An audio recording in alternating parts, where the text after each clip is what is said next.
Good afternoon, students.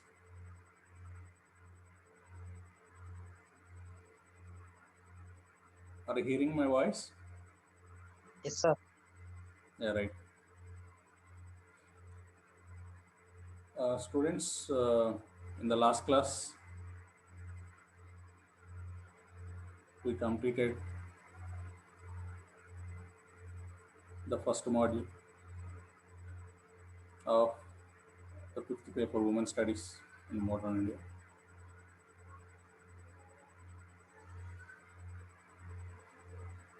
In the first module, we covered about the women studies, about the feminism and historiography, various interpretations, and women's question. So likewise, certain sub uh, divisions for sub concepts in the first module we covered. Today, we are going to see about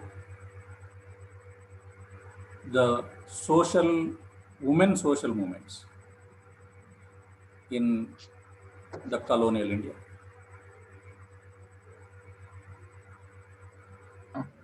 In the colonial India, you are aware that women, along with the men,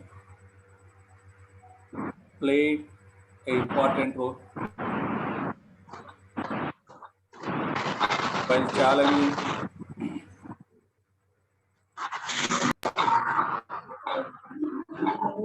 while challenging social evils in the society and women position and status,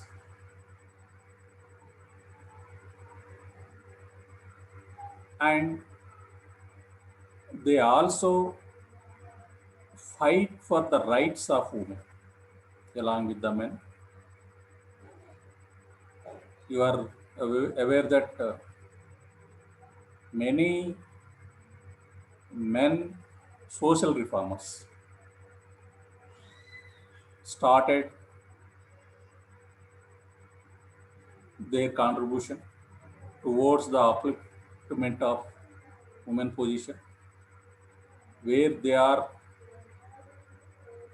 lagged behind from the various things. They are kept away from the education. They kept them only for the domestic purpose. They are not even come out from their houses.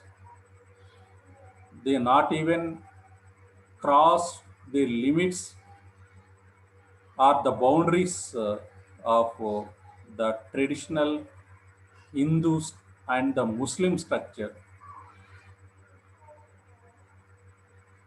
to show or to challenge their rights. They not even challenge certain drawbacks who are facing since the past. So many men, particularly from the Brahma Samaj, Raja Ram Mohan Rai was a pioneer in the challenging certain evils in the society, from the Sati Sagamana and women education. These are certain things uh, which near to the women in the Indian society. Okay, this is only certain the contribution of certain reformers like Raja Ram Mohan Rai and Iswar Chandra Vidyasagar, and Malbari, D.K. Karve, and uh, um, and various Vivekananda. Okay, so likewise, many reformers, male reformers who done their contribution towards the emancipation of the women and to eradicate various social evils who face these women in the Indian society, traditional Hindu and Muslim society. And in the Muslim society, like Aligarh movement, Sir Syed Ahmad Khan's a platform also tried a lot to eradicate such evils in the Muslim society. Okay, so these are various male social reformers who started many organizations, social and religious organizations, uh, to help the women, to uplift the women in the modern society. Because since the ancient times, these women are facing certain hurdles. Um, they alone cannot come out from this cycle. So, due to the support of these women social reformers, they crossed those limits, and they also started many social organizations in the more colonial period. Okay, so I will give you those things and who are the main women reformers who supported such things in the colonial period. Okay, so before going to these social reformers, I will give you what is the position of women in the British period, basically. Okay, so the advent of the Europeans in India did not change the situation of women. Like other the Western powers, the primary objective of British in the earlier days was the trade, and later when they were faced with the administration of newly conquered areas, they thought it safe not only keep the existing social structure intact, but also to induct its religious pundits. Religious pundits, nothing but the Brahmins, to interpret its rules when the necessary. Okay, so the introduction of English education, the first started to train Indians for jobs under British administration, and this created upper class elites, which is the upper class elites who began to doubt the rationality of many the existing practice in their society, and the establishment and expansion of British rule also encouraged the British missionaries to enter their colonies and start schools, orphanages, and certain homes, especially for the widows. Okay, so they stood against the sati, child marriage, parada system, and polygamy.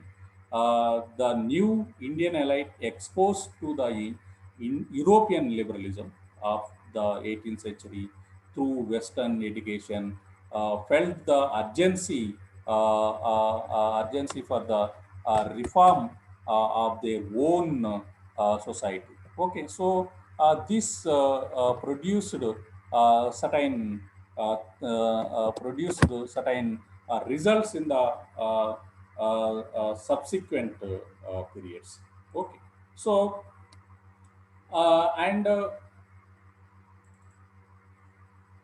subsequent periods. And when you see the women movements in the that particular the British and colonial period, and you can see in the this women movement in particular colonial period mainly in two different concerns. Okay, so one is the social reform movement, and next one is the national movement. Okay, so the women's movement began as a social reform movement in the 19th century. The British conquest and its rule over India brought about transformation in the Indian economy as well as in the society. The new land revenue settlements, commercial agriculture and infrastructure facilities like roads, railways, postal and telegraph service, etc. Which is these are led to significant change in the Indian village economy, and the new economic system and administrative machinery required a new type of educated personnel, which resulted in the which is establishment of Western educational institutions, imparting modern education. Okay, so the Indians who were the beneficiaries of the new economic system were attracted towards this, and as a result of new class of intelligentsia evolved in the Indian society. Okay, so the articulate intelligentsia became the pioneer of all progressive democratic movements like social, political, economic, and cultural aspects, cultural spheres. And the reform movements were not homogeneous and varied a lot in terms of the ideas and changes that was to be fostered. Okay, so and they however, share a common concern for rooting out the social evils, partly in the response to changes the barbarity from the colonial ideology. Okay, so sorry, from the colonial rulers. Okay, so this was a period of hegemonic control and the influence of colonial ideology. And this was a time of transition, one of the emerging bourgeoisie society and values of new modes of thought likewise. Okay, so this is the colonial period is a period where you find such ideologies. Okay, so this is the phase where where the new rationalistic ideology has grown in the mindset of traditional Indian society, which turned into emergence of a new class, nothing but the middle class. And the middle class were the important class which emerged during the colonial period, where they were majority of that section who were the pro of British people, because the Britishers which provided such educational facilities, and due to such educational facilities, this section learned education, and the same section was appointed by the Britishers in various positions in East India Company and in the administrative positions, so that these section uh, uh, got certain income sources, certain sufficient income sources, so that their generation was well educated. Okay, so within the Christian educational institutions which started by Christian missionaries, and where they are influenced with the Western ideology. Okay, so that they are knowing the things which are taken place in the society, in the world at that time. Okay, so the colonial intervention in the 19th century, which is introduced into the areas of our culture and society, and this affected transformation in our social fabric also. Okay, so this potential threat was sensed by the Indian intellectual reformers exposed to Western ideas and values. Okay, so at this juncture, the Indian intellectual reformers, sensitive to the power of the colonial domination and responding to the Western ideas of rationalism and liberalism, sought ways and means of restricting their this colonial hegemony by resorting to what K.N. Panikkar, who refers to a cultural defense. Okay, so according to the K.N. Panikkar's which presidential address in Indian History Congress, which taken place in 1975, he refers this as a cultural defense. Okay, so this cultural defense resulted in a paradoxical situation, and where the European ideas of rationalism and progress, the reformers tried to create a new society. Okay, so the modern, yet rooted in Indian tradition, they began to critical appraisal of Indian society in attempt to create new ethos of all over the social social evils like polytheism, polygamy, casteism, sati, child marriages, illiteracy. Okay, so all of which they believed were impediments to progress of women. Okay, so all the social reformers shared a belief common to many parts of the world in the 19th century, and that no society could progress if its women were backward. Okay, so to the reformers, the position of Indian women as it was in the 19th century was low, and hence their efforts were directed at an overall improvement in the status of women through legislation, political action, and propagation of education. Okay, so all these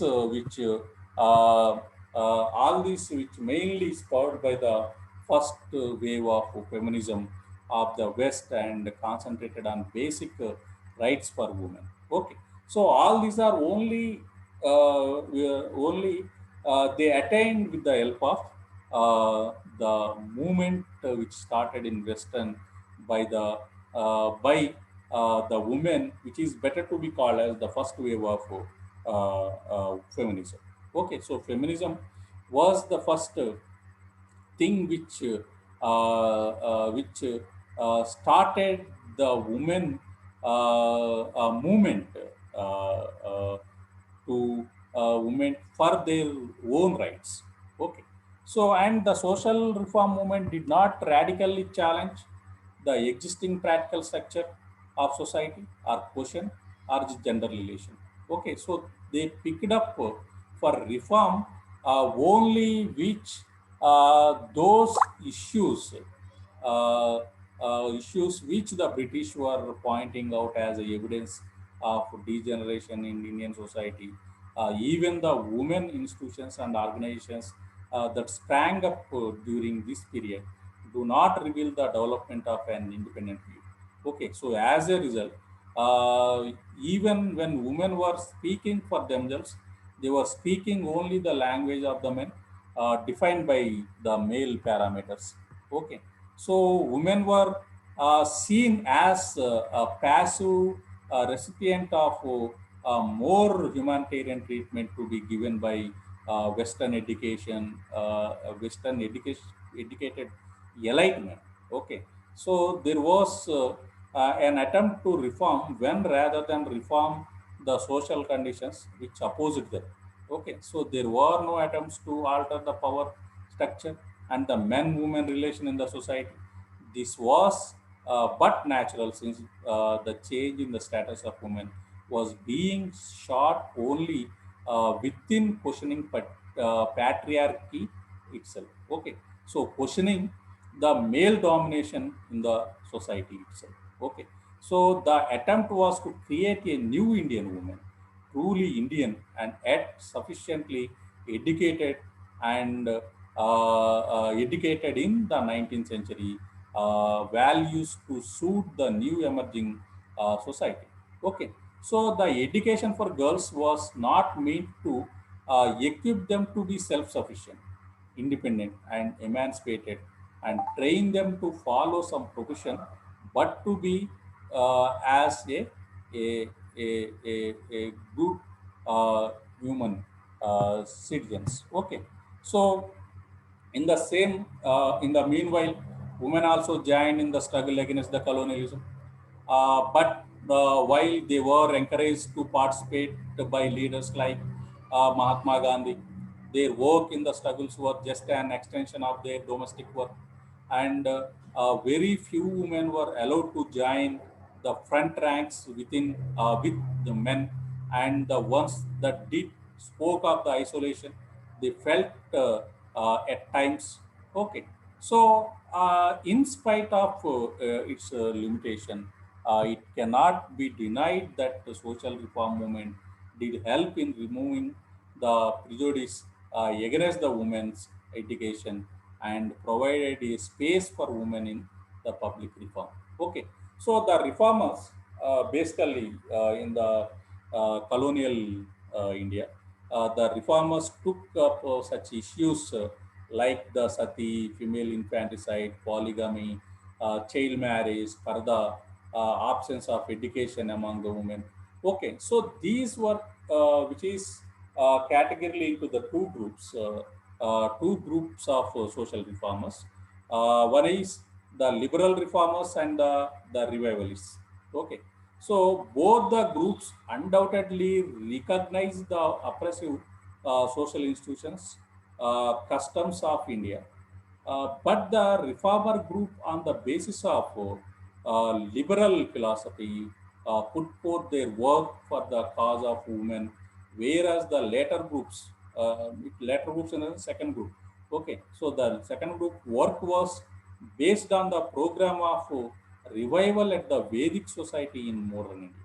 Okay, so where the traditional society, which following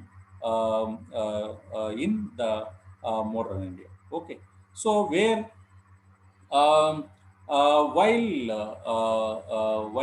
arguing in favor of equal rights for women, appeal to logic, reason, history, principle, individual freedom, and requirement of social program.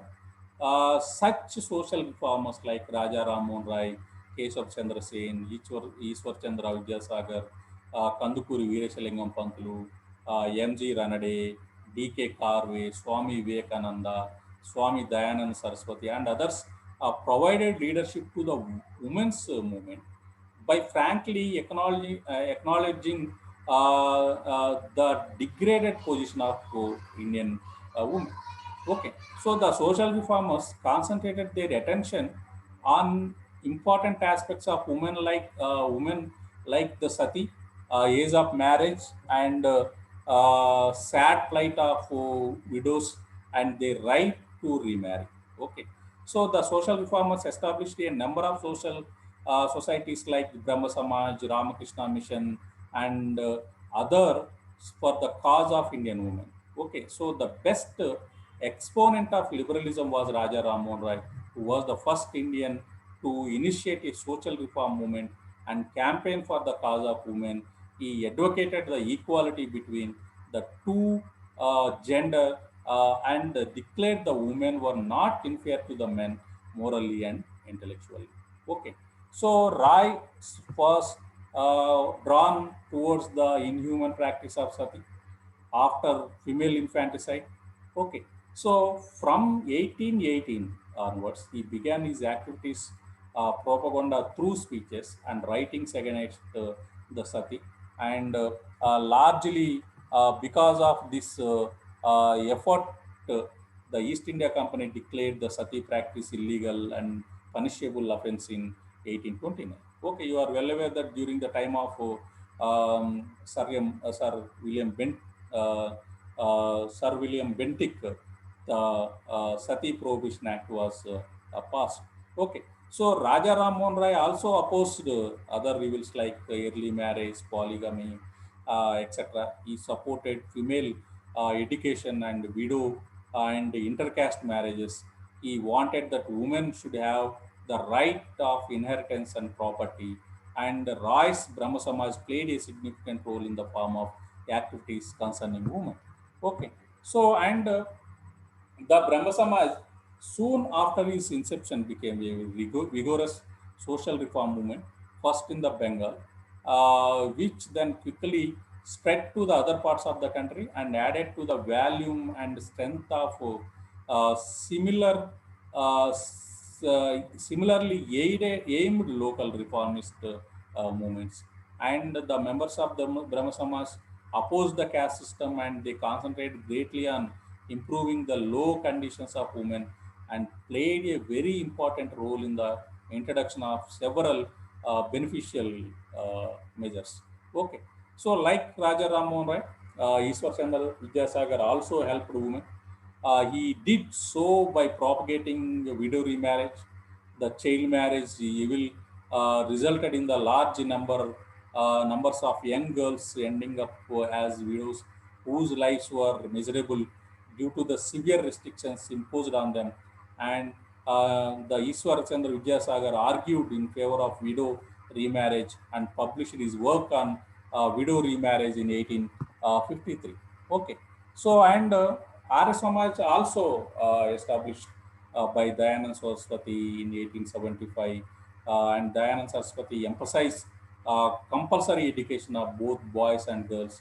A series of schools of women, Arya Kanya Patashalas, were first converted effort of the Samaj to promote women education in a systematic way, and Pradhana Samaj, founded by some Maharashtra Brahmins in 1867, had leaders like M.G. Ranade, okay, so N.G. Chandrasekhar and R.G. Bhandarkar. Okay, so it concentrated more on sponsoring education for women. Both Brahma Samaj and Pradhana Samaj made forcible efforts to prove that Hindu religious tradition were not the source of legitimacy for the sorrowful condition of women in the society. Okay, so under the influence of liberal thought of the West, the two Samaj strove to restore the women their dignified status.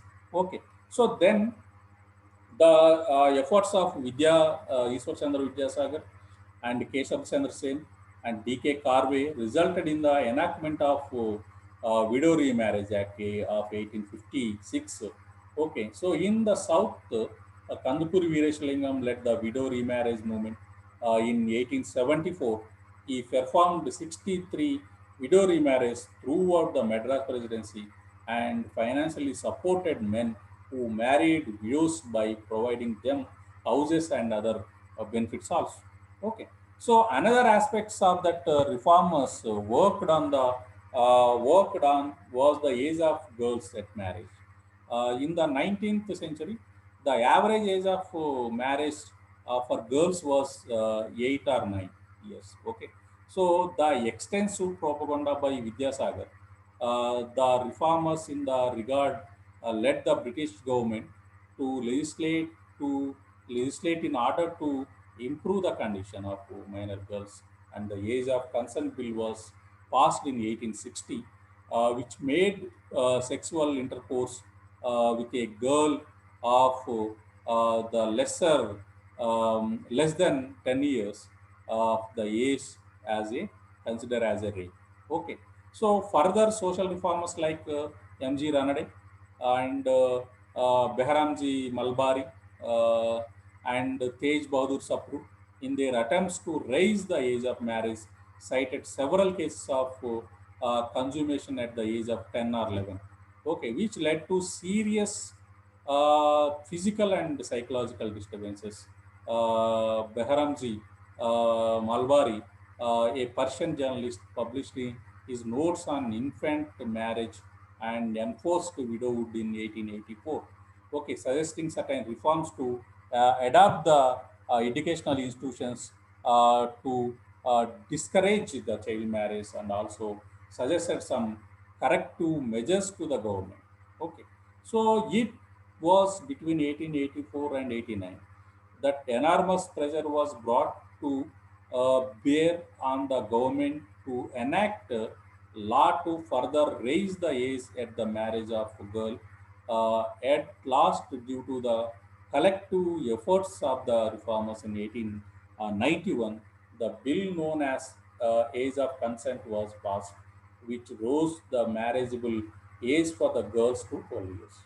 Okay, so according to the Age of Consent Act, which fixed the marriageable age for the girls for the 12 years. Okay, so the social reformers felt that through the female education, the social evils what were linked to the issue of preserving and strengthening basic family structure could be eliminated, and good wives and mothers could emerge from the same, starting from Raja Ram Mohan Rai, including the liberal as well as orthodox reformers, supported female education. This resulted in the establishment of schools for the girls and homes for widows. Between 1855 and 1858, while he was inspector of schools, Vidyasagar established 48 girls' schools, and M.G. Ranade, along with his wife, propagated female education and started girls' high school in 1884. Okay, so the limited enforcement and practicability of legislations like the Widow Remarriage Act of 1856 and others in the tradition bound society was recognized by D.K. Karve, who therefore concentrated his efforts on promoting education among the widows. Okay, so and in 1896, Karve, along with 15 of his colleagues, founded the Anand Balika Ashramam for the education of widows, where the courses were drawn up with an idea to make the widows to self-reliant. Okay, so he also started Mahila Vidyalaya in 1907 and SNDT Women's University in 1916, a separate educational institution for women, as so as to lessen the resistance of orthodox section with regard to women's education. Okay, so the social reform movement in later phase resulted in producing women social reformers who worked their own cause. Pandita Ramabai started Sharada Sadan in Bombay in 1889 to provide an ashram to destitute high caste widows. In 1912 13, a widow home was established by Sister Subbalakshmi, another widow in the Madras. Okay, so likewise, there are certain reformers has certain male reformers which influence the women reformers also. Okay, so another important aspect of social reform movement phase of women in India was that property rights for Hindu women.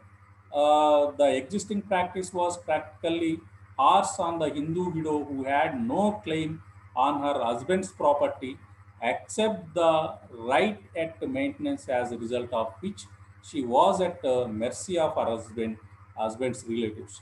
Okay, so Raja Ram Mohan Rai suggested that the government should enact and enforce laws to remove these disabilities and bring economic freedom and self-reliance. As a result of such effort, Special Marriage Act of 1872, with its provisions for divorce and succession to property to women, was passed. Okay, so the Married Women's Property Act of 1874 widened the scope of Stridhana, women's property, and expanded the right to own and acquire property by women. It also gave a widow a life interest in her husband's share of the property and the share of equal to that of a son. And Swami Vivekananda, Swami Vivekananda, Swami Dayanand Saraswati, and Anibisant were the prominent reformers of the revivalist group who also worked for the cause of Indian women. And this group believed in the revival of the Vedic society in modern India.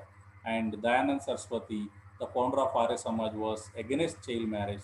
He encouraged widow remarriage and also set up several rescue homes and orphanages.